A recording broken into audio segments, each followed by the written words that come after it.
안녕하세요, 여러분. 오늘도 저희 채널을 찾아주신 모든 분들께 진심으로 감사드립니다. 오늘 들려드릴 이야기는 한 가정에서 일어난 충격적인 비밀에 관한 이야기입니다. 30년간 행복하게 살아온 부부, 그리고 친자매로 믿어왔던 두 여성 사이에 숨겨진 놀라운 진실이 밝혀지면서 벌어지는 가족의 갈등과 화해를 그린 감동적인 사연이에요. 사랑과 배신, 그리고 진정한 가족의 의미가 무엇인지 깊이 생각하게 만드는 실화를 바탕으로 한 이야기입니다. 그럼 지금부터 시작해 보겠습니다. 언니, 저는 언니 여동생이 아니에요. 저는 형부의 친딸이에요. 30년 동안 나만 바보처럼 속고 살았네. 당장 나가! 서울 변두리 한적한 골목길, 오래된 빨간 벽돌집 한 채가 세월의 흔적을 고스란히 간직하며 서 있습니다. 대문 앞 화분에는 영희가 정성스럽게 기른 장미꽃이 활짝 피어 있고, 작은 마당 한편에는 성우가 몇 년 전 심어놓은 감나무가 푸른 잎을 자랑하고 있습니다. 이 집의 주인인 김영희는 올해 58, 한때 대기업 인사팀에서 일하며 바쁘게 살아왔던 여성이지만 지금은 남편 박성호를 돌보는 일이 하루 일과의 전부가 되어버렸습니다. 새벽 5시 반 알람 시계가 울리기도 전에 영희는 이미 잠에서 깨어납니다. 옆자리에서 들려오는 성호의 거친 숨소리 때문이죠. 평소보다 숨쉬기 힘들어하는 것 같아 영희는 조용히 일어나 남편의 이마에 손을 댑니다. 다행히 열은 없지만 식은땀이 촉촉하게 배어 있어 걱정이 앞섭니다. 살금살금 침실을 나와 부엌으로 향하는 영희의 발걸음은 30년 넘게 함께 살아온 부부의 세심함이 묻어 있습니다. 냉장고를 열고 어제 미리 우려놓은 한약을 데우며 영희는 오늘도 어김없이 시작되는 하루를 맞이합니다. 가스레인지 위에서 보글보글 끓는 약재 냄새가 온 집안을 가득 채우고 영희는 그 냄새를 맡으며 남편의 빠른 회복을 간절히 빕니다. 찬장에서 꺼낸 보온병에 한약을 담고 병원에서 먹을 미음도 준비합니다. 성우가 좋아하던 팥죽 대신 소화가 잘 되는 흰죽을 쓰며 영희는 예전 일들을 떠올립니다. 여보, 일어나세요. 약 드실 시간이에요.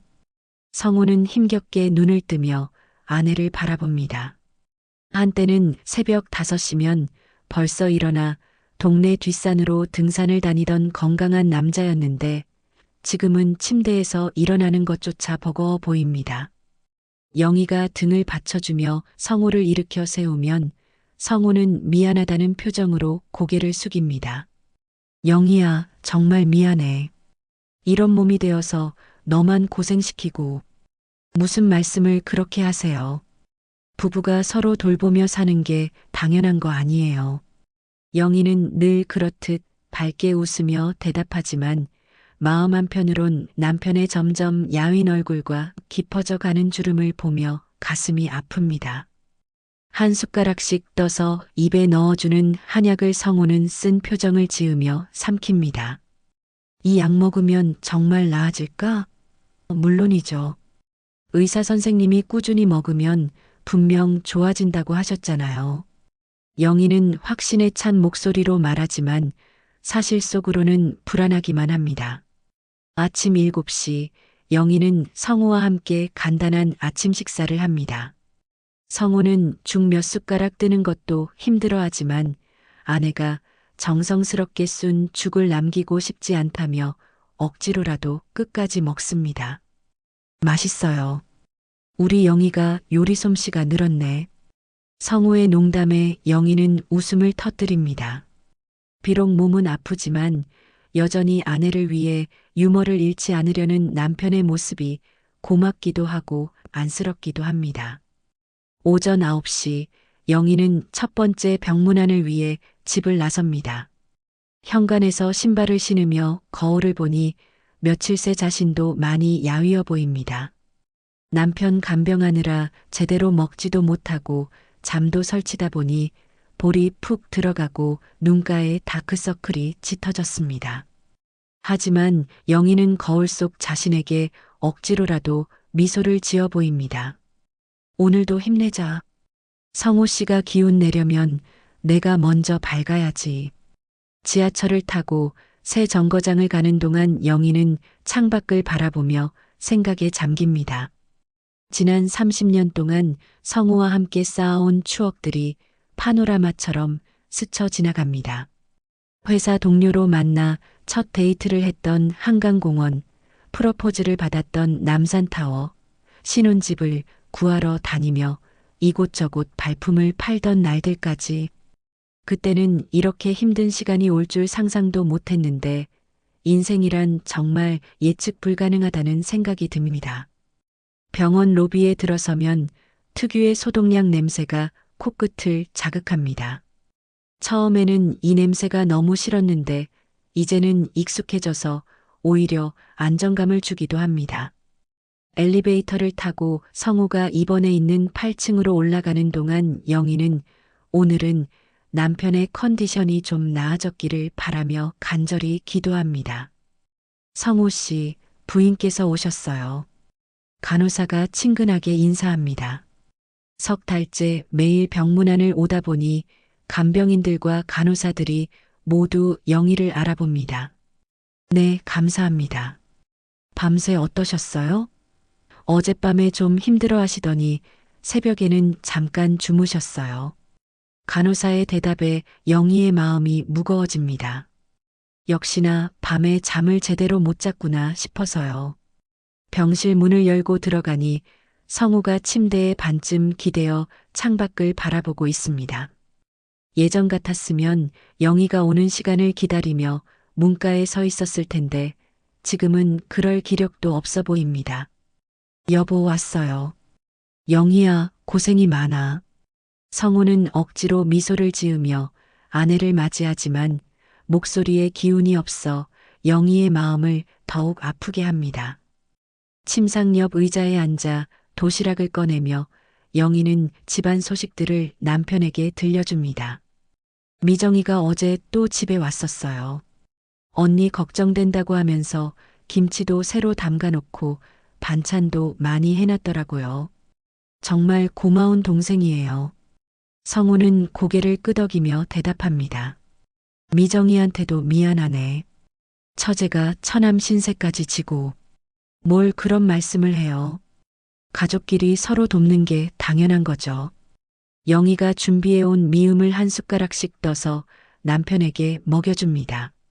성우는 입맛이 없다고 하면서도 아내의 정성을 생각해 억지로라도 다 먹으려 노력합니다. 이거 팥죽 맛이 나네? 아니에요. 그냥 흰죽이에요. 소화 잘 되라고 심심하게 쐈어요. 그래도 우리 영희가 쏜 죽은 뭘 넣어도 맛있어. 성우의 말에 영희는 웃음을 짓지만 속으로는 남편이 예전처럼 맛있게 먹지 못하는 모습이 안타깝기만 합니다. 그렇게 평온했던 일상이 흔들리기 시작한 것은 어느 가을밤이었습니다. 영희가 마지막 병문안을 마치고 집으로 돌아가려던 저녁 9시경 간호사실에서 급하게 호출이 들어왔습니다. 영희 씨, 빨리 오세요. 성호 씨 상태가 갑자기 안 좋아졌어요. 복도를 뛰어가는 영희의 가슴은 터질 듯 뛰었고 병실 문을 열고 들어서니 성호가 산소호흡기를 끼고 힘겹게 숨을 쉬고 있었습니다. 여보, 괜찮아요? 제가 왔어요. 영희는 떨리는 손으로 남편의 손을 꼭 잡았습니다. 성호의 손은 평소보다 차갑고 축축했으며 맥박이 불규칙하게 뛰고 있었습니다.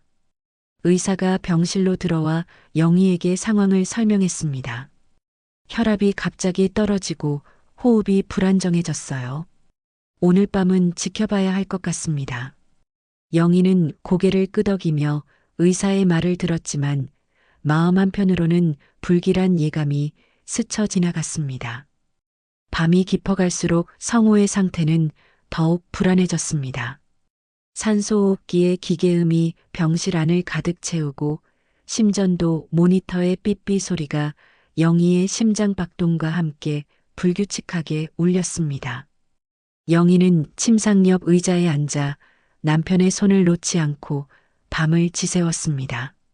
성호 씨, 힘내세요. 제가 곁에 있으니까 걱정하지 마세요.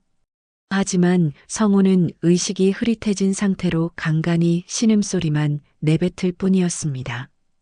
새벽 3시경 성호가 갑자기 눈을 뜨며 영희의 손을 꼭 잡았습니다. 영희야. 목소리는 가늘고 떨렸지만 눈빛만은 또렷했습니다. 네, 말씀하세요. 영희는 남편의 입술에 귀를 가까이 대고 들었습니다.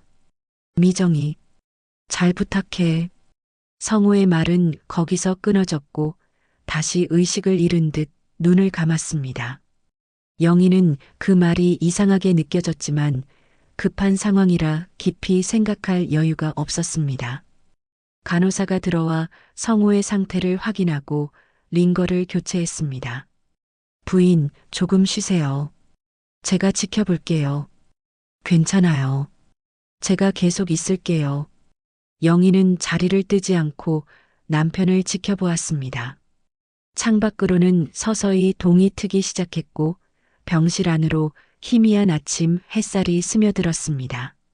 성호의 숨소리가 조금씩 고르게 돌아오는 것을 느끼며 영희는 안도의 한숨을 내쉬었습니다. 오전 8시 의사가 다시 병실로 와서 성호의 상태를 점검했습니다. 일단 고비는 넘긴 것 같습니다. 하지만 앞으로 이런 일이 더 자주 일어날 수 있어요. 의사의 말에 영희의 얼굴은 창백해졌습니다. 그럼 어떻게 해야 하나요? 최선을 다해 치료하겠지만 가족분들께 마음의 준비를 하시라고 말씀드리고 싶어요. 영희는 그 말이 무엇을 의미하는지 알면서도 받아들이고 싶지 않았습니다. 점심시간이 되어 미정이 병원으로 찾아왔습니다. 언니 괜찮아요? 밤새 못 주무셨죠? 미정은 영희의 야윈 얼굴을 보며 걱정스러운 표정을 지었습니다. 응, 괜찮아. 성호 씨가 밤에 좀 힘들어했는데 지금은 안정됐어. 영희는 동생에게 지난밤의 일을 자세히 설명했습니다. 미정은 성호의 침상 옆에 서서 형부를 안쓰럽게 바라보았습니다. 형부, 빨리 나으세요. 언니가 얼마나 걱정하는지 아세요? 그때 성호가 희미하게 눈을 뜨며 미정을 바라보았습니다. 미정아, 왔구나. 네, 형부. 어떠세요? 미정이 성호의 손을 잡자 성호는 힘없이 미소를 지었습니다. 고맙다. 영희 좀 잘 부탁해. 또다시 미정을 부탁한다는 말을 하는 성호를 보며 영희는 고개를 갸우뚱했습니다. 왜 하필 미정을 그렇게 당부하는 걸까 싶었지만 남편이 동생을 각별히 아껴주는 것은 어제 오늘 일이 아니라서 크게 신경 쓰지 않았습니다. 오후 내내 성호는 깊은 잠에 빠져 있었고 영희와 미정은 번갈아가며 간병을 했습니다. 미정은 언니가 제대로 먹지 못한다며 병원 식당에서 죽을 사와 억지로라도 먹게 했습니다. 언니가 쓰러지면 형부는 어떻게 해요? 좀 챙겨 드세요. 고마워, 미정아. 내가 없었으면 정말 어쩔 뻔했어. 두 자매는 서로를 의지하며 이 힘든 시간을 버텨나갔습니다. 저녁이 되어 성호가 다시 깨어났을 때 그의 상태는 아침보다 더 악화되어 보였습니다. 숨쉬기가 더욱 힘들어졌고 말도 제대로 하지 못했습니다. 의사는 영희를 복도로 불러내어 심각한 표정으로 말했습니다. 부인, 실은 오늘 밤이 고비가 될 것 같습니다. 가족분들을 모두 부르시는 게 좋겠어요. 영희는 그 말을 듣는 순간 다리에 힘이 빠져 복도 벤치에 주저앉았습니다. 미정이 언니를 부축하며 위로했습니다. 언니, 진정해요.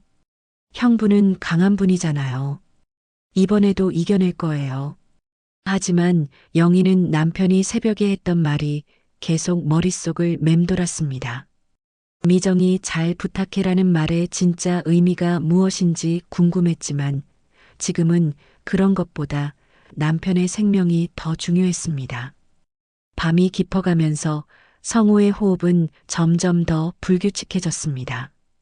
영희는 남편의 손을 꼭 잡고 마지막까지 포기하지 않기로 다짐했습니다. 미정도 옆에서 형부를 지켜보며 간절히 기도했습니다. 병실 안은 기계음과 두 여자의 흐느낌만이 가득했고 모든 것이 정지된 듯한 정막 속에서 긴 밤이 시작되었습니다. 새벽 5시 성우는 영희와 미정이 지켜보는 가운데 조용히 숨을 거두었습니다.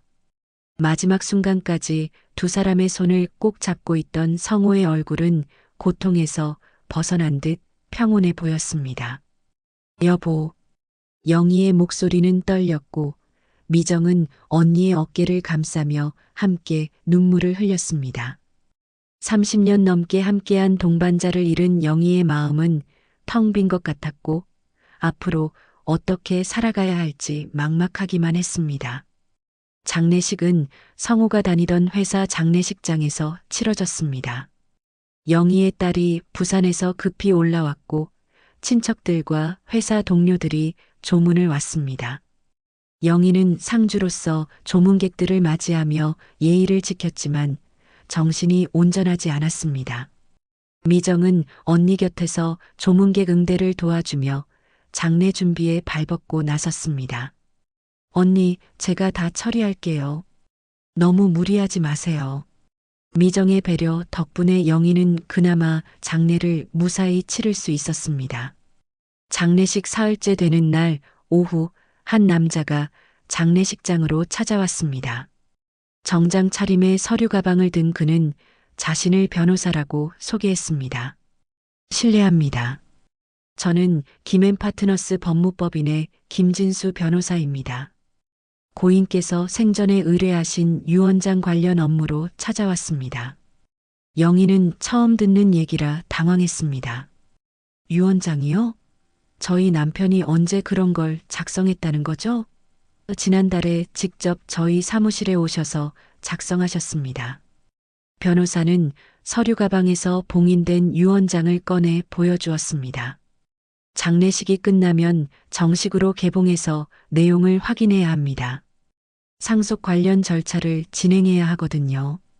영희는 남편이 자신 몰래 유언장을 작성했다는 사실에 혼란스러웠습니다. 성우는 평소 그런 일에 대해 영희와 상의하곤 했는데 왜 이번에는 혼자서 결정했을까요? 미정도 옆에서 의아한 표정을 지었습니다. 형부가 그런 걸 준비하고 계셨다니 저도 처음 들어요. 장례식을 마치고 일주일 후 영희는 변호사 사무실로 갔습니다. 딸과 미정도 함께 동행했습니다. 변호사는 유언장을 개봉하며 신중한 표정을 지었습니다. 유언장 내용을 읽어드리겠습니다. 변호사가 유언장을 펼치는 순간 영희의 심장이 빠르게 뛰기 시작했습니다. 박성우는 정신이 명료한 상태에서 다음과 같이 유언합니다. 나의 모든 재산은 처제인 김미정에게 상속한다. 영희는 귀를 의심했습니다. 뭐라고요? 다시 한번 말씀해 주세요. 고인께서 모든 재산을 김미정 씨에게 상속한다고 명시하셨습니다. 변호사의 재확인에 영희는 얼굴이 창백해졌습니다. 딸도 놀란 표정으로 어머니를 바라보았고 미정은 당황한 듯 손을 떨었습니다. 이게 무슨 일이죠? 저는 정말 몰랐어요. 미정의 목소리에는 진심 어린 당황이 묻어 있었지만 영희의 머릿속은 복잡해지기 시작했습니다. 변호사님, 이 유언장이 정말 유효한 건가요? 영희의 딸이 물었습니다. 네, 고인께서 직접 작성하시고 인감도 찍으셨습니다. 증인도 2명이 있어서 법적으로 완전히 유효합니다. 변호사는 유언장의 세부 내용을 설명했습니다. 집과 예금, 보험금까지 모든 재산이 김미정 씨 명의로 이전됩니다. 상속세 등의 절차는 저희가 도와드리겠습니다. 영희는 현실이 믿어지지 않았습니다. 변호사 사무실을 나온 후 영희는 미정을 따로 불러 대화를 나누었습니다. 미정아, 정말 몰랐어? 언니 정말이에요. 형부가 그런 얘기 한 번도 안 하셨어요. 미정의 표정은 진심으로 당황스러워 보였지만 영희는 석연치 않은 느낌을 지울 수 없었습니다. 남편이 임종 직전 계속해서 미정을 부탁한다고 했던 말들이 이제야 이해되기 시작했습니다. 혹시 남편과 미정 사이에 자신이 모르는 무언가가 있었던 걸까요? 그날 밤 영희는 잠을 이룰 수 없었습니다. 남편과 함께 살던 집이 이제 자신의 것이 아니라는 현실이 받아들여지지 않았습니다. 30년 동안 함께 갖고 온 추억들이 담긴 이 집을, 함께 모은 재산을 왜 미정에게 남겼을까요? 영희는 남편의 서재로 가서 그가 남긴 물건들을 뒤져보았습니다. 혹시 유언장을 작성한 이유에 대한 단서라도 찾을 수 있을까 해서였습니다. 서재 책상 서랍에서 영희는 몇 장의 메모를 발견했습니다. 성우의 필체로 미정에게 미안하다. 영희에게는 비밀로 해야 한다는 내용이 적혀 있었습니다. 영희의 손이 떨렸습니다. 도대체 남편이 미정에게 왜 미안해하는 건지, 왜 자신에게는 비밀로 해야 하는 건지 도무지 이해할 수 없었습니다. 머릿속이 복잡해진 영희는 메모를 들고 거실로 나와 소파에 주저앉았습니다. 다음 날 아침 영희는 미정에게 전화를 걸었습니다.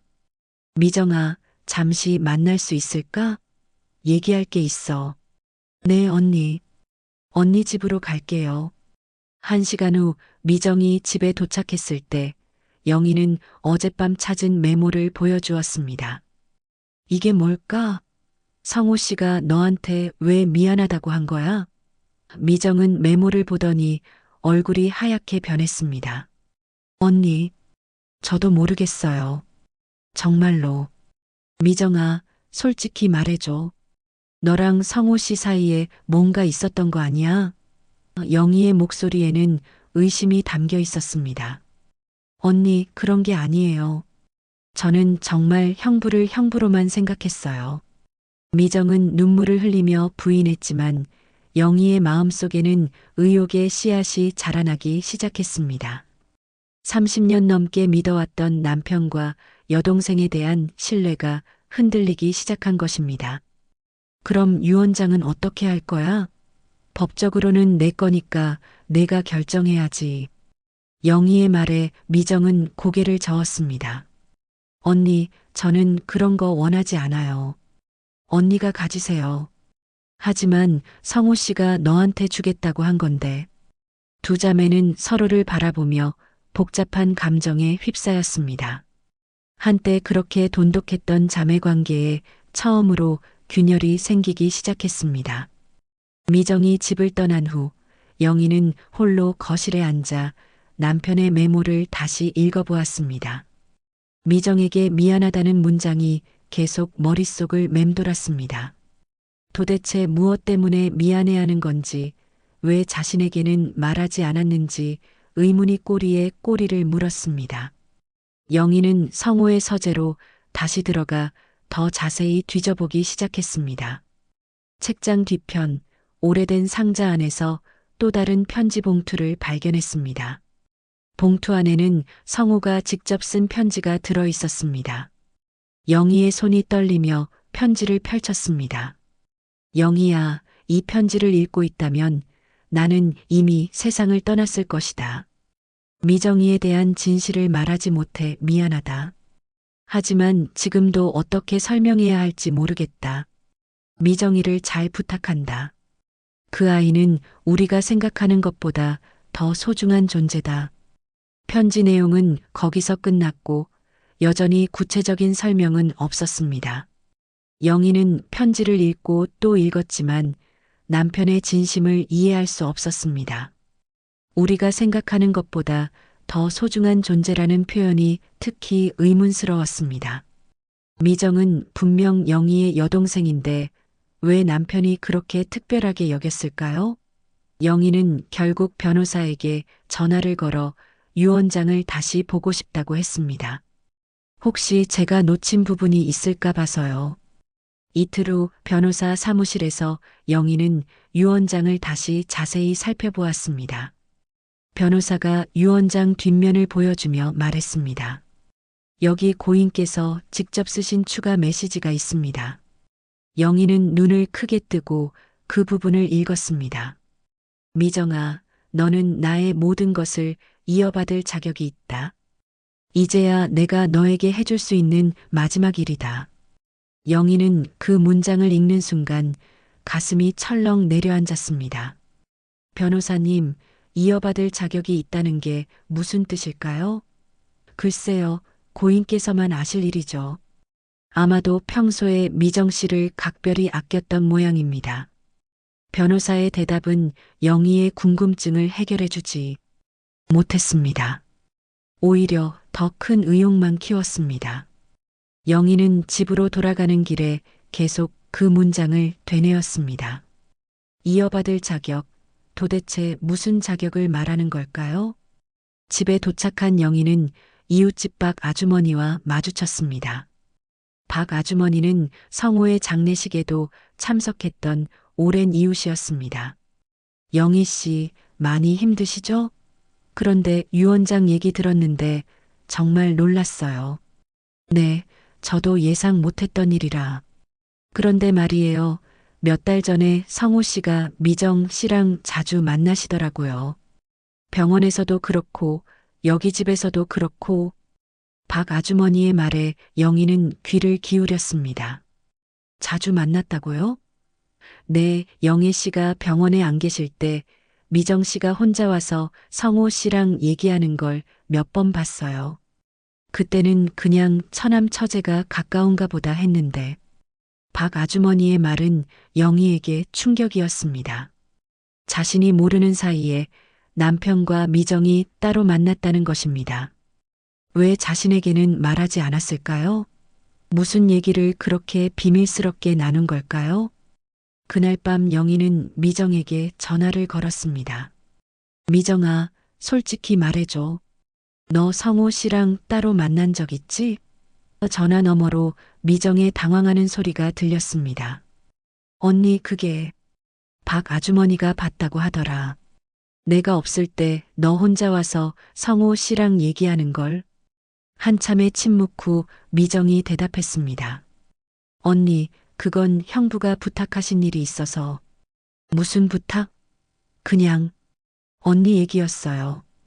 영희는 미정의 대답이 석연치 않다고 느꼈습니다. 자신 얘기라면 왜 비밀스럽게 만날 필요가 있었을까요? 정확히 무슨 얘기를 했는지 말해줘. 언니, 지금은 너무 힘드시니까 나중에 얘기해요. 미정이 회피하려는 모습에 영희의 의심은 더욱 커졌습니다. 미정아, 나한테 숨기는 게 있으면 지금 말해. 언니, 정말 별거 아니에요. 걱정하지 마세요. 전화를 끊은 후 영희는 잠을 이룰 수 없었습니다. 남편과 미정이 자신 몰래 만났다는 사실, 그리고 그것을 숨기려는 미정의 태도가 이상했습니다. 혹시 두 사람 사이에 자신이 상상도 못할 일이 있었던 건 아닐까요? 영희는 그런 생각을 하는 자신이 싫었지만 의심은 거치지 않았습니다. 다음 날 아침 영희는 성우가 입원했던 병원을 찾아갔습니다. 혹시 간병인이나 간호사들이 뭔가 알고 있을까 해서였습니다. 성우를 담당했던 김 간호사를 만나 대화를 나누었습니다. 간호사님, 저희 남편이 입원해 있을 때 처제가 자주 왔었나요? 네, 미정 씨요? 자주 오셨죠. 그런데 가끔 부인께서 안 계실 때 혼자 와서 성호 씨와 진지하게 얘기하시더라고요. 어떤 얘기를 하시던가요?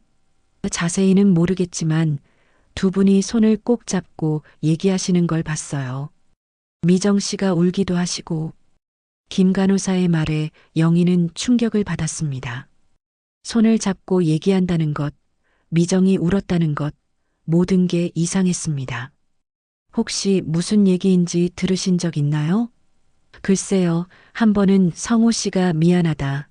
이제라도 알려줘야겠다는 말씀을 하시는 걸 들었어요. 병원을 나온 영희는 머릿속이 더욱 복잡해졌습니다. 이제라도 알려줘야겠다는 말이 무엇을 의미하는지, 왜 미정이 울었는지, 도대체 두 사람 사이에 무슨 일이 있었던 건지 알 수가 없었습니다. 영희는 동네 카페에 앉아 커피를 마시며 지난 일들을 정리해 보려 했습니다. 남편의 유언장, 비밀스러운 만남, 의미심장한 대화들, 모든 조각들이 하나의 그림을 그리고 있는 것 같았지만 아직 전체적인 모습은 보이지 않았습니다. 그때 영희의 휴대폰에 문자 메시지가 왔습니다. 미정에게서였습니다. 언니, 오늘 저녁에 만나서 모든 걸 설명해 드릴게요. 더 이상 숨길 수 없겠어요.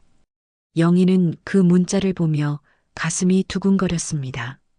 드디어 진실을 알 수 있을 것 같았지만 한편으로는 그 진실이 자신이 감당할 수 있는 것일지 두려웠습니다.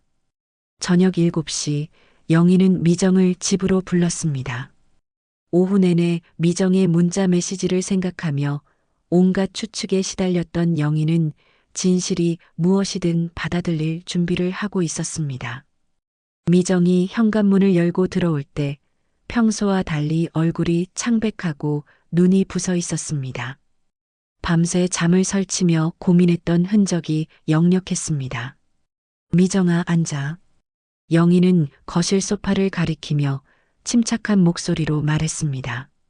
미정은 조심스럽게 소파에 앉으며 언니의 눈치를 살폈습니다. 두 자매 사이에는 어색한 침묵이 흘렸고 시계 초침 소리만이 거실에 울려 퍼졌습니다. 언니, 어디서부터 얘기해야 할지 모르겠어요. 미정의 목소리는 떨리고 있었고 영희는 그런 동생을 보며 마음의 준비를 단단히 했습니다. 처음부터 차근차근 말해줘. 너랑 성호 씨 사이에 도대체 뭐가 있었던 거야? 영희의 질문에 미정은 한참 동안 입술을 깨물며 망설였습니다. 그러더니 가방에서 낡은 봉투를 꺼내 영희에게 건넸습니다. 언니, 이걸 먼저 보세요. 형부가 돌아가시기 일주일 전에 저한테 주신 거예요. 영희는 의아한 표정으로 봉투를 받아들었습니다. 봉투 겉면에는 성호의 필체로 미정에게라고 적혀 있었습니다. 봉투를 열어보니 오래된 사진 몇 장과 병원 서류가 들어 있었습니다. 사진을 보는 순간 영희는 숨이 멎는 듯 했습니다.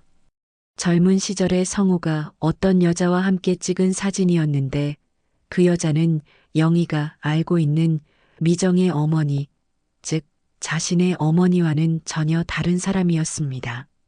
사진 뒷면에는 사랑하는 수경이와 함께라고 적혀 있었고 날짜는 영희가 성우와 만나기 몇 년 전이었습니다.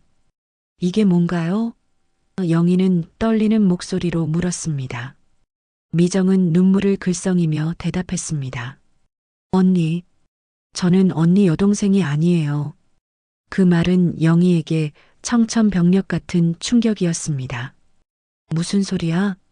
우리가 어릴 때부터 자매로 자랐잖아. 네, 저도 그렇게 알고 있었어요. 하지만 형부가 알려주신 진실은 달랐어요. 미정은 흐느끼기 시작했습니다. 병원 서류를 살펴보니 미정의 출생 관련 기록이었습니다. 생부란에는 박성호, 생모란에는 김수경이라고 적혀 있었습니다. 영희는 서류를 보며 현실을 받아들이기 힘들었습니다. 그럼 너는? 네, 저는 형부의 친딸이에요. 형부가 젊었을 때 수경 이모와 사귀면서 생긴 아이였어요. 미정의 고백에 영희는 머리가 하얗게 변하는 것을 느꼈습니다. 그럼 우리 어머니는? 어머니께서 수경 이모의 친구셨대요. 수경 이모가 혼자 아이를 키우기 힘들다고 하니까 어머니가 저를 입양해서 키워주신 거예요. 그때 어머니는 언니 하나만 키우고 계셨는데 둘째를 원하고 계셨거든요. 영희는 어릴 때부터 함께 자란 미정이 사실은 남편의 딸이었다는 충격적인 진실에 말문이 막혔습니다. 그럼 성호 씨는 언제부터 알고 있었던 거야? 형부는 처음부터 알고 계셨대요. 하지만 저를 키워준 어머니와 언니를 위해 평생 비밀로 하기로 했던 거예요. 수경 이모도 저를 포기한 대신 절대 연락하지 않기로 약속했고요. 미정은 눈물을 닦으며 계속 설명했습니다. 형부는 저를 처제로만 대해주셨고 저도 그냥 형부로만 생각했어요. 아무도 진실을 모르게요. 그럼 왜 이제 와서 말하는 거야? 영희의 목소리에는 분노가 섞여 있었습니다. 형부가 아프시면서 저한테 진실을 알려주셔야겠다고 하셨어요. 딸로서 아버지의 마지막을 지켜봐야 한다고, 그리고 유원장도 그래서 제 이름으로 만드신 거래요. 미정은 계속 울면서 말했습니다. 저는 그런 거 원하지 않는다고 했는데 형부가 아버지로서 할 수 있는 마지막 일이라고 하시더라고요. 영희는 충격과 배신감에 휩싸였습니다. 30년 넘게 함께 살아온 남편이 이런 비밀을 숨기고 있었다는 것, 그리고 여동생이라고 생각했던 미정이 실제로는 남편의 딸이었다는 것이 믿어지지 않았습니다. 그럼 나는 뭐가 되는 거야? 30년 동안 속고 살았다는 거야? 영희의 목소리는 점점 높아졌습니다. 언니, 형부는 언니를 정말 사랑하셨어요. 저한테 그런 얘기를 하실 때도 언니 얘기만 하셨어요. 언니를 아프게 하고 싶지 않아서 평생 비밀로 하려고 했던 거예요. 미정이 변명하듯 말했지만 영희의 분노는 가라앉지 않았습니다. 사랑했다고? 그럼 왜 나한테는 말하지 않았어? 부부 사이에 이런 큰 비밀을 숨기는 게 사랑이야? 언니, 진정하세요. 형부도 얼마나 고민하셨는지 몰라요. 고민했다고? 그럼 나도 같이 고민할 기회를 줬어야지. 영희는 소파에서 벌떡 일어나며 소리쳤습니다. 30년 동안 나만 바보처럼 모르고 살았네. 너희들은 다 알고 있으면서. 미정은 언니의 분노에 압도되어 계속 눈물만 흘렸습니다. 언니, 저도 얼마 전에 알았어요. 그리고 저는 정말 원하지 않았어요.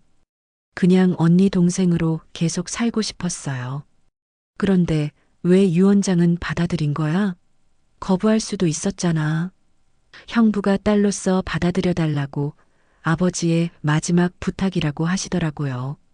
미정의 설명에도 영희의 분노는 수그러들지 않았습니다. 영희는 거실을 왔다 갔다 하며 생각을 정리하려 했습니다. 모든 퍼즐 조각들이 맞춰지기 시작했습니다. 남편이 왜 미정을 그렇게 아꼈는지, 왜 임종 직전에 미정을 부탁했는지, 왜 모든 재산을 미정에게 남겼는지 이제야 이해됐습니다. 하지만 이해한다고 해서 상처가 아무는 것은 아니었습니다. 오히려 더 큰 배신감만 느껴질 뿐이었습니다. 미정아, 당장 나가. 영희는 차가운 목소리로 말했습니다. 언니, 나가라고. 당분간 내 앞에 나타나지 마. 미정은 울면서 일어났지만 쉽게 발걸음을 떼지 못했습니다. 언니, 우리 관계가 이렇게 끝나면 안 돼요. 저는 여전히 언니가 필요해요. 필요하긴 뭘 필요해. 넌 이제 내 남편의 딸이잖아. 나랑은 아무 상관없어. 영희의 매서운 말에 미정은 더 이상 견디지 못하고 집을 나갔습니다. 혼자 남겨진 영희는 소파에 주저앉아 머리를 감싸쥐었습니다. 30년간 믿어왔던 모든 것이 무너져 내리는 기분이었습니다. 남편에 대한 신뢰, 미정에 대한 사랑, 가족이라는 개념 자체가 흔들렸습니다. 미정이 집을 나간 후 영희는 며칠 동안 집안에만 틀어박혀 지냈습니다. 밥도 제대로 먹지 않고 잠도 설치며 계속해서 지난 일들을 되돌아보았습니다. 성우가 미정을 대하던 따뜻한 시선, 미정이 성우를 향한 각별한 애정, 모든 것이 이제는 다르게 보였습니다. 아버지와 딸의 관계였다니 영희는 자신만 모르고 있었다는 사실에 더욱 분노했습니다. 사흘째 되는 날 오후 영희는 우편함에서 낯선 편지 하나를 발견했습니다.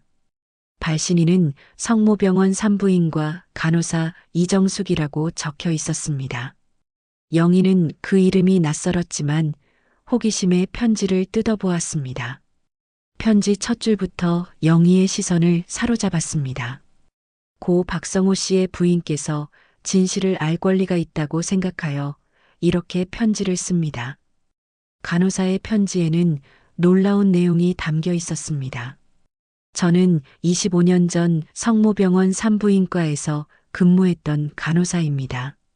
당시 김수경이라는 여성이 출산을 했는데 아이의 아버지가 박성호 씨였습니다. 수경 씨는 출산 후 아이를 포기하겠다고 했고 박성호 씨가 지인을 통해 입양을 주선했습니다. 그 지인이 바로 김영애 씨의 어머니셨습니다. 편지를 읽어가면서 영희는 점점 더 충격에 빠졌습니다.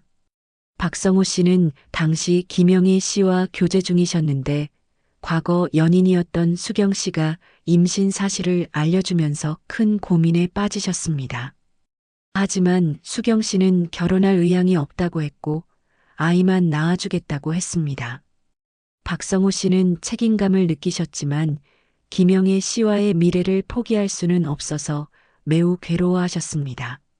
영희는 편지를 읽으며 눈물이 흘렀습니다. 자신과 교제하면서도 다른 여자를 임신시켰다는 사실, 그리고 그 아이가 미정이었다는 현실이 받아들여지지 않았습니다. 편지는 계속 이어졌습니다. 박성호 씨는 아이의 양육비를 계속 지원하겠다고 했지만 수경 씨가 거절했습니다. 대신 아이가 좋은 가정에서 자랄 수 있도록 입양을 주선해달라고 부탁했고 그렇게 김영애 씨 어머니가 미정이를 입양하게 된 것입니다. 간호사는 편지 말미에 이렇게 적었습니다. 최근 박성호 씨의 부고 소식을 듣고 미정 씨가 유산을 상속받는다는 얘기도 들었습니다.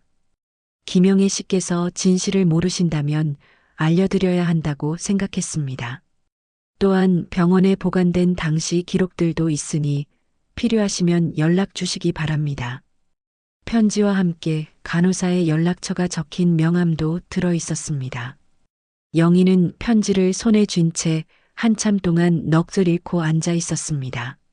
자신이 성우와 만나기 전에 있었던 일이라고는 하지만 그 결과물인 미정과 30년 가까이 자매로 지내왔다는 것이 기가 막혔습니다. 더 놀라운 것은 성우가 평생 이 비밀을 지키며 살았다는 점이었습니다. 아무리 과거 일이라고 해도 결혼 전에 이런 사실을 알려줬어야 하는 것 아닐까요? 영희는 명함을 보며 간호사에게 전화를 걸어야 할지 고민했습니다. 더 자세한 진실을 알고 싶은 마음과 이미 충분히 상처받은 마음 사이에서 갈등했습니다. 하지만 결국 진실을 끝까지 파헤쳐야겠다는 생각에 전화를 걸었습니다. 안녕하세요. 이정숙 간호사님이시죠? 편지 받고 전화드렸습니다. 아, 영희 씨. 편지 읽으셨군요. 많이 놀라셨을 것 같아서 걱정했어요.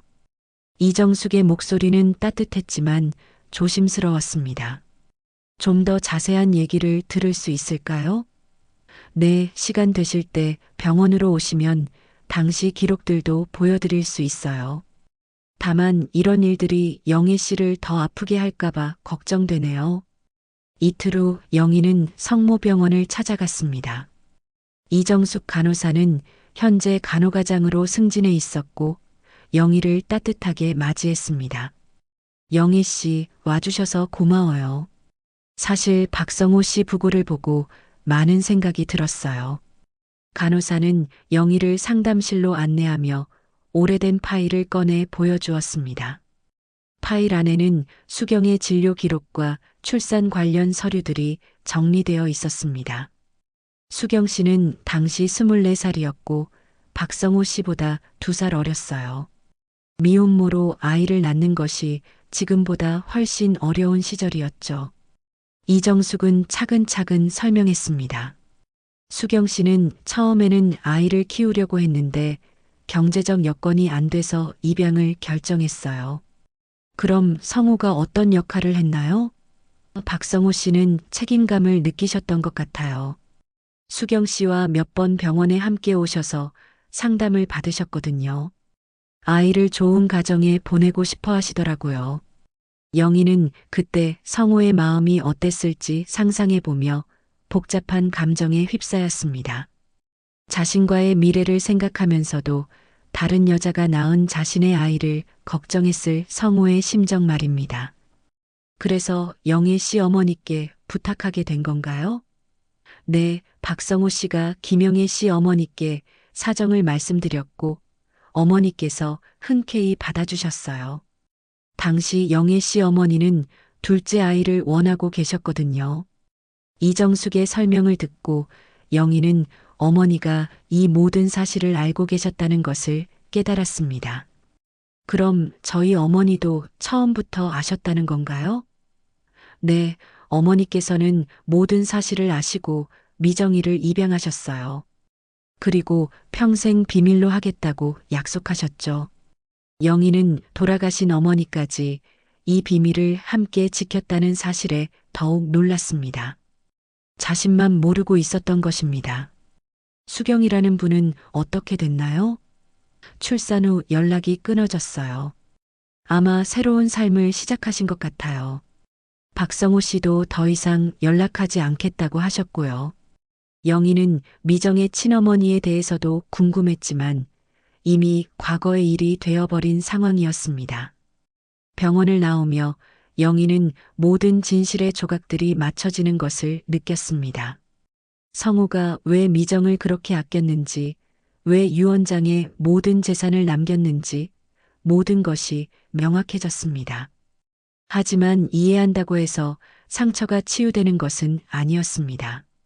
오히려 자신이 얼마나 오랫동안 진실을 모르고 살았는지 깨달으며 더 큰 허탈감을 느꼈습니다. 집으로 돌아가는 길에 영희는 미정에게 전화를 걸었습니다. 미정아, 만날 수 있을까? 할 얘기가 있어. 영희의 전화를 받은 미정은 조심스럽게 대답했습니다. 언니, 정말 괜찮으세요? 며칠 전에 그렇게 화내시면서. 괜찮아. 그냥 만나자. 우리 집 근처 공원에서. 영희의 목소리는 전보다 차분했지만 어딘가 결연한 의지가 담겨 있었습니다. 미정은 언니의 변화된 톤을 느끼며 불안한 마음으로 약속 장소로 향했습니다. 저녁 6시 동네 공원의 벤치에서 두 사람이 마주 앉았습니다. 가을바람이 차갑게 불어와 떨어진 낙엽들을 흩날렸습니다. 영희는 미정의 얼굴을 오랫동안 바라보았습니다. 이제야 미정의 눈매와 코끝에서 성호의 모습을 발견할 수 있었습니다. 어떻게 그동안 눈치채지 못했을까 싶을 정도로 닮은 부분들이 보였습니다. 미정아, 너도 힘들었겠다. 영희가 먼저 입을 열었습니다. 며칠 전과는 전혀 다른 부드러운 목소리였습니다. 미정은 예상치 못한 언니의 말에 눈물이 글썽했습니다. 언니, 나도 병원에 다녀왔어. 이정숙 간호사한테서 편지가 와서. 영희는 간호사에게서 들은 모든 이야기를 미정에게 들려주었습니다. 미정은 언니의 이야기를 들으며 계속 고개를 숙이고 있었습니다. 언니, 저는 정말 몰랐어요. 형부가 알려주시기 전까지는. 알아. 너도 피해자야. 영희의 말에 미정은 고개를 들어 언니를 바라보았습니다. 하지만 이제 모든 걸 알게 됐으니까 정리를 해야겠어. 영희의 목소리에는 어떤 결심이 담겨 있었습니다. 미정아, 솔직히 말해줘. 성호 씨가 아버지라는 걸 알게 된 후 기분이 어땠어? 영희의 질문에 미정은 한참을 망설이다가 대답했습니다. 처음에는 믿을 수가 없었어요. 그리고 너무 혼란스러웠어요. 형부를 아버지로 받아들여야 하는지 아니면 계속 형부로 생각해야 하는지. 미정의 목소리에는 진심 어린 고민이 담겨 있었습니다. 그럼 지금은 어떤 마음이야? 언니, 저는 여전히 혼란스러워요. 아버지라고 불러본 적도 없고 그렇게 생각해 본 적도 없어요. 그냥 저를 예뻐해 주시는 형부였는데 미정은 눈물을 훔치며 말했습니다. 유 원장도 받고 싶지 않았어요. 하지만 형부가 마지막 부탁이라고 하시니까 거절할 수가 없었어요. 영희는 미정의 마음을 이해할 수 있었습니다.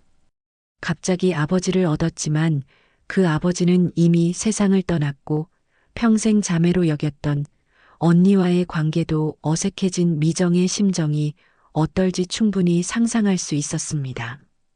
미정아, 유 원장 얘기를 해보자. 언니, 저는 정말 그런 거 원하지 않아요. 다 언니가 가지세요. 아니야. 성호 씨가 너한테 주고 싶어 했던 거니까 내가 받는 게 맞아. 영희의 말에 미정은 놀란 표정을 지었습니다. 언니, 무슨 말씀이세요? 생각해 봤는데 성호 씨 입장에서는 당연한 일이었어. 자신의 딸한테 재산을 물려주고 싶었던 거지. 영희는 차분하게 말했습니다. 비록 나한테는 상의하지 않았지만 아버지로서의 마음이었을 거야. 하지만 언니는 어떻게 하실 거예요? 미정이 걱정스럽게 물었습니다. 나는 괜찮아. 어차피 딸도 있고 혼자 살기에는 집이 너무 커. 영희는 미소를 지으며 대답했습니다. 대신 조건이 있어. 무슨 조건이요? 앞으로도 우리는 자매로 지내는 거야. 내가 성호 씨의 딸이라는 것과는 별개로 우리는 30년 가까이 자매로 살아왔잖아. 미정은 언니의 말에 눈물을 흘렸습니다. 언니, 정말 그래도 될까요? 물론이지. 혈연 관계가 전부는 아니야. 우리가 함께 보낸 시간들, 서로를 아끼고 사랑했던 마음들이 더 소중해. 영희는 미정의 손을 잡으며 말했습니다. 다만 이제는 서로에게 비밀은 없기로 하자. 미정은 고개를 끄덕이며 언니의 손을 꼭 잡았습니다. 언니, 그럼 성호 형부는 어떻게 생각하세요? 화가 나지 않는다면 거짓말이겠지. 하지만 이해해. 그 사람도 힘들었을 거야. 영희는 하늘을 바라보며 말했습니다. 나랑 결혼하기 전에 있었던 일이고 그 결과로 태어난 내가 우리 가족이 된 거니까.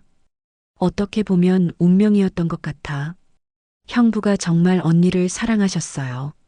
저한테 그런 얘기를 하실 때도 언니 걱정만 하셨거든요. 미정이 말했습니다. 언니를 아프게 하고 싶지 않다고, 하지만 딸인 저에게도 책임을 져야 한다고 하시면서 많이 고민하셨어요. 영희는 남편의 마음을 이해할 수 있었습니다. 사랑하는 아내와 자신의 딸 사이에서 어떤 선택을 해야 할지 고민했을 성호의 심정 말입니다. 미정아, 그럼 이제 정말로 새로 시작하자. 너는 성호 씨의 딸이면서 동시에 내 동생이야. 네, 언니. 고마워요. 두 사람은 서로를 꼭 껴안았습니다. 차가운 가을바람이 불었지만 두 사람의 마음은 따뜻했습니다. 그동안 쌓였던 오해와 상처들이 조금씩 치유되는 느낌이었습니다. 그런데 미정아, 한 가지 더 부탁이 있어. 무엇이든 말씀하세요, 언니. 성호 씨 제사 때 함께 지내줘. 이제는 내가 딸이니까 당연히 참여해야지. 미정은 잠시 망설이다가 고개를 끄덕였습니다. 네, 언니. 하지만 아직은 아버지라고 부르기가 어려워요. 괜찮아. 천천히 하면 돼. 마음이 준비될 때까지 기다릴게. 벤치에서 일어나며 영희는 미정에게 말했습니다. 유 원장 관련 절차는 변호사 선생님과 진행하고 집은 내가 갔대 나도 당분간 함께 살 수 있게 해줘. 당연하죠, 언니. 언니 집인데요. 이제는 내 집이야. 대신 우리가 함께 지키자. 두 사람은 함께 집으로 향했습니다. 그날 밤 영희와 미정은 오랜만에 함께 저녁을 먹었습니다. 어색함도 있었지만 서로를 이해하려는 노력이 느껴졌습니다. 언니, 앞으로 어떻게 살 생각이세요? 천천히 생각해 볼 거야. 일단은 마음의 정리가 먼저지. 영희는 차분하게 대답했습니다. 너는 어떻고? 저도 마찬가지예요. 갑자기 모든 게 바뀌어서 아직 실감이 안 나요. 두 사람은 그날 밤 성호에 대한 추억들을 나누었습니다. 영희에게는 사랑하는 남편이었고 미정에게는 자상한 형부였지만 이제는 아버지가 된 성호에 대해 각자의 시각에서 이야기했습니다. 슬픔과 그리움, 그리고 새로운 시작에 대한 희망이 뒤섞인 대화였습니다.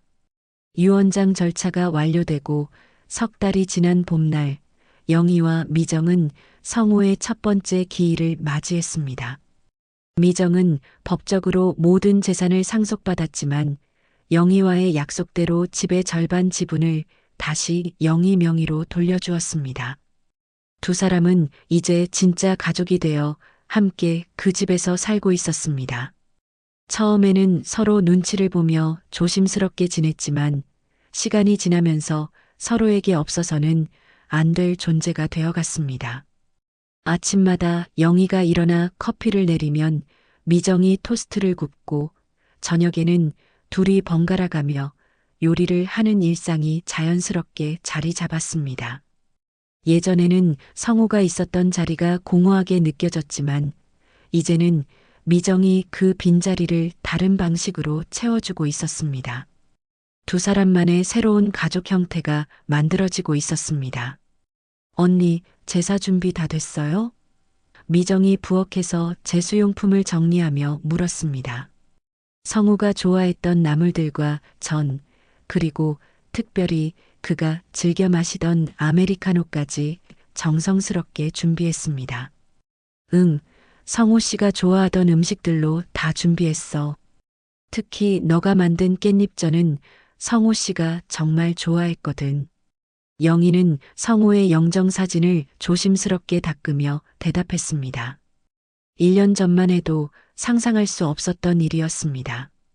남편의 숨겨진 딸과 함께 남편의 제사를 지낸다는 것 하지만 이제는 그것이 자연스럽고 당연한 일로 받아들여졌습니다. 미정도 처음에는 제사에 참여하는 것이 어색했지만 이제는 딸로서의 도리를 다하고 싶다는 마음이 컸습니다. 오후 2시 영희의 딸 수진이 부산에서 기차를 타고 올라왔습니다. 처음에는 갑자기 나타난 아버지의 딸이라는 존재를 받아들이기 힘들어했지만 어머니의 설득과 미정의 진심 어린 마음을 느끼고 점차 이해하게 되었습니다. 이모, 안녕하세요. 기차에서 졸다 와서 조금 늦었어요. 수진아, 고생했어. 어서 들어와서 쉬어. 미정과 수진의 관계는 예전과 크게 다르지 않았습니다. 수진은 여전히 미정을 이모라고 부르기로 했습니다. 갑자기 언니가 되기에는 서로 어색하고 무엇보다 어린 시절부터 이모라고 불러온 정이 있었기 때문입니다. 이모, 아버지 사진 새로 뽑았어요. 예전보다 훨씬 선명하게 나온 것 같아요. 수진이 가져온 사진을 보며 미정은 성호의 모습을 다시 한번 자세히 들여다보았습니다. 제사상을 차리며 세 여자는 각자의 마음으로 성호를 그리워했습니다. 영희에게는 30년을 함께한 사랑하는 남편이었고 미정에게는 뒤늦게 알게 된 그리운 아버지였으며 수진에게는 어릴 때부터 자상하게 돌봐준 든든한 아버지였습니다. 같은 사람이지만 세 사람에게는 각각 다른 의미와 추억이 있었고 그것이 오히려 성호라는 사람의 따뜻함과 넓은 사랑을 보여주는 것 같았습니다. 저녁 6시 본격적인 제사가 시작되었습니다. 영희가 주도하고 수진이 도왔지만 미정은 어떻게 참여해야 할지 망설이고 있었습니다. 미정아, 너도 함께해. 이제 내가 딸이잖아. 영희의 격려에 미정은 조심스럽게 제사상 앞에 섰습니다. 형부, 아니 아버지. 미정이 처음으로 성호를 아버지라고 불렀습니다. 영희와 수진은 숨을 죽이며 미정을 지켜보았습니다. 아버지, 많이 늦었지만 이제라도 딸이라고 불러주세요. 미정의 목소리는 떨렸지만 진심이 담겨 있었습니다. 그리고 언니를 아내로 선택해 주셔서 고마워요. 덕분에 저는 정말 좋은 언니를 만날 수 있었고, 이렇게 따뜻한 가족의 일원이 될 수 있었어요. 미정의 눈에서 눈물이 흘렀고, 영희도 함께 울었습니다. 수진 역시 감동받아 코끝이 시큰해졌습니다. 제사를 마친 후 세 사람은 성우가 묻혀 있는 추모공원을 찾았습니다. 벚꽃이 만개한 아름다운 봄날이었고 공원 곳곳에 꽃향기가 가득했습니다. 다른 성묘객들도 많았지만 세 사람에게는 오로지 성우만 보였습니다. 영희는 성우의 묘비 앞에 무릎을 꿇고 앉아 남편에게 마음속 이야기를 털어놓기 시작했습니다. 성우 씨, 미정이가 드디어 아버지라고 불렀어요. 많이 기다리셨죠? 영희의 말에 바람에 흩날리는 벚꽃 꽃잎들이 마치 성우의 대답처럼 느껴졌습니다. 처음에는 정말 화가 났었어요. 왜 나한테 말하지 않았는지, 왜 혼자서 그런 무거운 비밀을 지고 살았는지. 하지만 이제는 당신 마음을 이해해요. 미정이도 저도 모두 당신이 사랑하는 사람들이었으니까요. 미정도 묘비 앞에 앉아 아버지에게 인사를 드렸습니다. 아버지, 저는 언니와 함께 잘 살고 있어요. 걱정하지 마세요. 목소리가 떨렸지만 확신에 차 있었습니다. 처음에는 원망스럽기도 했어요. 왜 진작 말씀해주지 않으셨는지, 왜 저만 모르게 하셨는지. 하지만 이제는 이해해요. 아버지도 많이 힘드셨을 거예요. 언니를 사랑하면서도 저에 대한 책임감을 느끼셨을 테니까요. 수진도 아버지의 묘비 앞에서 정중하게 인사를 드렸습니다. 아빠, 이제 우리 가족이 하나 더 늘었어요. 예전에는 이모였지만 이제는 언니가 된 미정 이모랑 정말 잘 지낼게요. 아빠가 걱정하지 않으셔도 돼요. 수진의 말에 영희와 미정은 따뜻한 미소를 지었습니다. 세 여자의 마음이 하나가 되는 순간이었습니다. 묘지를 떠나며 영희는 미정에게 물었습니다. 미정아, 후회하지 않아? 갑자기 이런 상황이 되어서 힘들지 않아? 언니, 처음에는 정말 혼란스러웠어요. 하지만 지금은 오히려 감사해요. 정말 좋은 아버지를 둔 것 같아서요. 그리고 무엇보다 언니와 더 가까워진 것 같아서 기뻐요. 미정의 솔직한 대답에 영희는 안도의 한숨을 내쉬었습니다. 나도 마찬가지야. 내가 있어서 성호 씨의 빈자리가 조금은 채워지는 것 같아. 그리고 혼자였다면 정말 외로웠을 텐데 내가 함께 있어줘서 든든해. 영희의 말에 미정은 언니의 팔짱을 끼며 대답했습니다. 언니, 저도 마찬가지예요. 언니가 없었다면 이 모든 일을 어떻게 감당했을지 모르겠어요. 집으로 돌아오는 길에 미정이 영희에게 조심스럽게 말을 꺼냈습니다. 언니, 저 결정한 게 있어요. 뭔데? 좋은 일이야? 상속받은 돈으로 작은 카페를 열려고 해요. 언니랑 함께 운영하면서 새로운 시작을 하고 싶어요. 미정의 제안에 영희는 눈이 반짝였습니다. 정말 좋은 생각이네. 나도 뭔가 새로운 일을 시작하고 싶었는데 혼자서는 엄두가 안 났거든. 그리고 카페 이름을 성우로 하려고 해요. 아버지를 기리는 의미도 있고 아버지가 커피를 정말 좋아하셨잖아요. 성우 카페. 영희는 그 이름을 되뇌며 환한 미소를 지었습니다. 성우 씨가 정말 좋아하실 것 같아. 평생 하루도 빠짐없이 커피를 마셨던 분이니까. 두 사람은 새로운 꿈과 희망을 품고 집으로 향했습니다. 그날 저녁 영희와 미정은 거실 소파에 나란히 앉아 카페 계획을 구체적으로 세웠습니다. 언니, 메뉴는 어떻게 구성할까요? 성호 씨가 좋아하던 진한 아메리카노를 시그니처 메뉴로 하자. 그리고 내가 정말 잘 만드는 홈메이드 케이크와 쿠키도 팔고. 좋아요. 그럼 인테리어는 따뜻하고 아늑하게 하고 아버지 사진도 한 켠에 걸어두면 어떨까요? 두 사람의 대화에는 희망과 설렘이 가득했습니다.